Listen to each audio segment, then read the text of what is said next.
Hi all Bigg Boss ரசிகர்களே and follow yolo subscribe பண்ணிட்டு இருக்க நல்லுள்ளங்களே பாருங்க மொத்தமா 10 பேரையும் உள்ள அடிச்சிட்டாங்க ஜெயிலுக்குள்ள. பிக் பாஸ் வந்து யாரெல்லாம் ஃபர்ஸ்ட் பெர்ஃபார்மன்ஸ் சொல்றீங்களோ அவங்களாம் தனியா உட்காருவீங்கன்னு சொல்லிட்டு அவங்கள பத்தின ரீசன் அவங்களே எழுதணும். அவங்க ஏன் வந்து ஃபர்ஸ்ட் பெர்ஃபார்மன்ஸ்ல இருக்காங்கன்னு சொல்லி ஸ்லேட்ல எழுதி அதை அவங்க கழுத்துல மாட்டிக்கிட்டாங்க.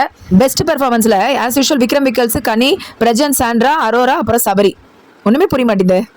சபரிலாம் என்ன பண்ணாருன்னே தெரியல. ராணா வினோத்லாம் வந்து பெர்ஃபார்மன்ஸ் இல்ல அப்படின்னு சொல்றதுலாம் ரொம்ப கொடுமையா இருக்கு. ஆக்சுவலா ஃபுல்லா டார்கெட் பண்றாங்க. ரம்யா மாதிரி ஆளுங்களாம் படிக்க தெரியாதுன்னு சொல்லிட்டு பாருங்க, தங்கிலீஷ்ல நல்லாவே எழுதுது.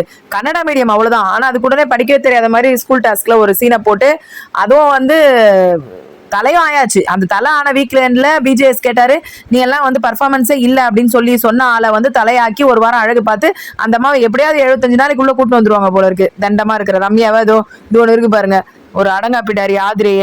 அது யாருக்கும் மக்களே வந்து அந்த அளவு கேள்வி கேட்டுச்சு. உள்ள வந்து ஒரு மண்ணாங்கட்டி கிழிக்கல, அதை உள்ள கூட்டு வந்து கமருதீனுக்கும் அரோராக்கும் பெரிய பிரச்சனை. ஆக்சுவலா அரோரா வந்து நிறைய விஷயங்கள் இருந்தாலும் 24/7 பாக்குறவங்களுக்கு தெரியும், அரோரா வந்து ஆதிரையோட பயங்கர க்ளோஸ். ஸோ அதனால இவங்க ரொம்ப நம்பிடுறாங்க எல்லாரையும். அதே மாதிரி ரொம்ப எமோஷனல் சைடும் இருக்கு. துஷார் போனதுக்கு நான் தான் காரணம், கலையரசன் போனதுக்கு நான் தான் காரணம், அந்த மாதிரிலாம். இப்போ ஆனா அதுல இருந்து அவுட் பஸ்ட் ஆயிட்டு வந்துட்டாங்க.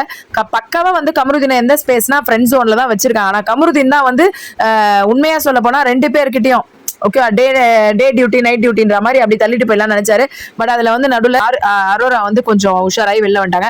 திவ்யா எதுக்கு எடுத்தாலும் வந்து டார்கெட், அதுவும் வினோத்தை டார்கெட் பண்றது, யாரெல்லாம் ஓட்டுல நிறைய இருக்கிறாங்களோ அவங்க டார்கெட் பண்றது, அழறது எதுக்கு எடுத்தாலும். இப்ப எல்லாரும் அழறது வேற ரொம்ப கேவலமா இருக்கு. அது மாதிரி எஃப்ஜே எல்லாத்துலயும் அட்வான்டேஜ் எடுக்கிறது, அது நம்ம சொல்லவே தேவையில்ல. யாரா அழுதா, அதுவும் அரோரா அழுதா இப்போ உடனே போயிட்டு அப்படியே கட்டி பிடிக்கிறது. ஏன்னா கட்டி பிடிக்கிறதுன்றது அவ்வளவு நார்மலைஸ் பண்ணிட்டாங்க. அந்த மாதிரி இருக்கு. சோ இப்படியாக எல்லாருமே மொத்தமா கொண்டு போய் புளி மூட்டை மாதிரி ஜெயில அமிச்சாச்சு. இவங்க ஆதிரை வந்து பிரஜனை வந்து சூப்பர், நான் வெளியில வந்து தப்பா நினைச்சேன், உள்ள இனிமே இந்த மாதிரி சர்டிபிகேட் கொடுக்குது உள்ள போன மாதிரி ஒரு சீனு. அது உள்ள இருந்தா நீ ஒன்னுத்தையும் பண்ணலதான் வெளில அமிச்சாங்க. திருப்பி உள்ள போய் அதே மாதிரி ஒரு கேவலமா ஒரு விஷயம் தான் பண்ணிட்டு இருக்கு. அதே மாதிரி இந்த அரோரா வந்து கமருதீனோட ஒரு பெரிய சண்டை நடந்தது, இந்த ஆதிரை உள்ள வரா அப்படின்னு சொல்லிட்டு.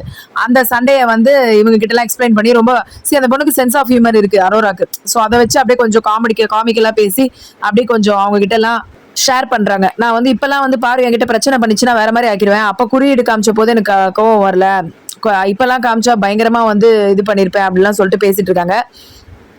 இந்த ஆதிரையை யார் வந்து அனுப்பணும்னு டிசைட் பண்ணாங்கன்னு தெரியல. அது தண்டமா வெளில போனாலும் எல்லாருக்கும் தெரியும், மக்களே வந்து ஓட்டு போட தெரியாதவங்க. திருப்பி அதெல்லாம் உள்ள அனுப்பி அமித் மாதிரி அம்மாஞ்சிலாம் அழுதுட்டு ஜெயிலுக்கு போறதுக்கு இப்படியாக போயிட்டு இருக்கு 24/7. சப்ஸ்கிரைப் பண்ணி சப்போர்ட் பண்ணுங்க மக்களே, சோ தட் லைவ் கண்டென்ட் கொடுக்கறதுக்கு இன்னுமே நமக்கு யூஸ்ஃபுல்லா இருக்கும். தேங்க்யூ. இது வரைக்கும் சப்ஸ்கிரைப் பண்ணவங்க எல்லாருக்கும் நன்றிகள். மறக்காம சர்ப்ரைஸ் பண்ணுங்க. தேங்க்யூ.